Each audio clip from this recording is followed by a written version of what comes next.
আজকের এই cricket final টুর্নামেন্টে আমাদের মাঝে উপস্থিত আছেন অফিসার ইনচার্জ রাজীবপুর থানা, উপস্থিত আছেন আমাদের আহ্বায়ক বাংলাদেশ জাতীয়তাবাদী দল রাজীবপুর কুড়িগ্রাম শাখা, আছেন জামাতে আমির বাংলাদেশ বাংলাদেশ জামাতে ইসলাম রাজীবপুর কুড়িগ্রাম শাখা, এছাড়াও রাজনৈতিক নেতৃবৃন্দ, সংবাদ মাধ্যমের সদস্যবৃন্দ,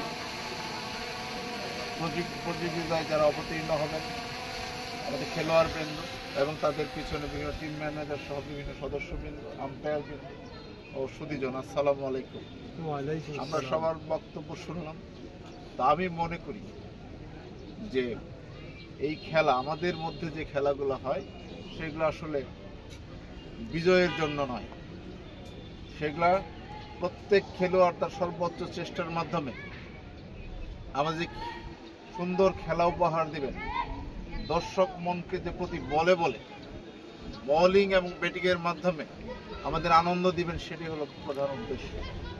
আজকে এই রাজীবপুরে জয়ী হলে আমাদের হবে না, আমরা জেলা পর্যায়ে চিন্তা করতে হবে, আমাদের বিভাগ পর্যায়ে চিন্তা করতে হবে, জাতীয় পর্যায়ে চিন্তা, আন্তর্জাতিক পর্যায়ে চিন্তা করতে হবে। আমি বিশ্বাস করি failure is pillar of success. আপনি যত ফেল করবেন তত আপনার ঘাটতিগুলো আপনি ধরতে পারবেন, সেগুলোকে আপনি রিপেয়ার করবেন, তারপরে আপনি এগিয়ে যাবেন। বাধা যত আসবে তত আপনার সফলতা আসবে। আপনি যদি আলটিমেট স্বপ্ন দেখেন তাহলে আপনাকে ফেল করতে হবে, আর যদি আপনি নকল করে পাশ করেন তাহলে কোনো চাকরি পাবেন না, কোথাও কোনো ব্যবসাও করতে পারবেন না। সেই জন্য আপনাদের প্রতি বিনীত অনুরোধ, আপনারা আপনাদের সর্বোচ্চ খেলাটা উপহার দিবেন। আপনার কে বিজয়ী হলো কে বিজয়ী হলো না সেটা ইম্পর্টেন্ট বিষয় নয়, বিজয় আমাদের লক্ষ্য না, সুন্দর খেলা উপহার দেওয়াই হলো আমাদের লক্ষ্য। সবার প্রতি আমি ধন্যবাদ জানাবো, কৃতজ্ঞতা জানাবো এই প্রখর রৌদ্রে আমাদের বক্তব্য শোনার জন্য। আরও এবং খেলোয়াড়বৃন্দরা যে আমরা ওইদিকে বসে থাকবো, তারাও রৌদ্রের মধ্যে খেলবে, এটাও কিন্তু একটা সিজনিং এর বিষয়। এগুলো এই ধরনের ম্যাচ হলো আমাদের সিজন হওয়ার একটা সুযোগ।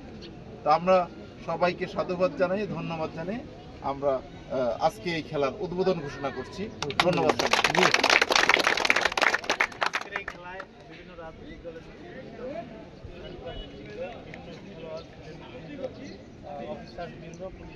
সবার প্রতি কৃতজ্ঞতা এবং ধন্যবাদ উপস্থিত থাকার জন্য। একবার দুই দলের অধিনায়ককে সামনে রাখার জন্য জানাচ্ছি এবং আম্পায়ার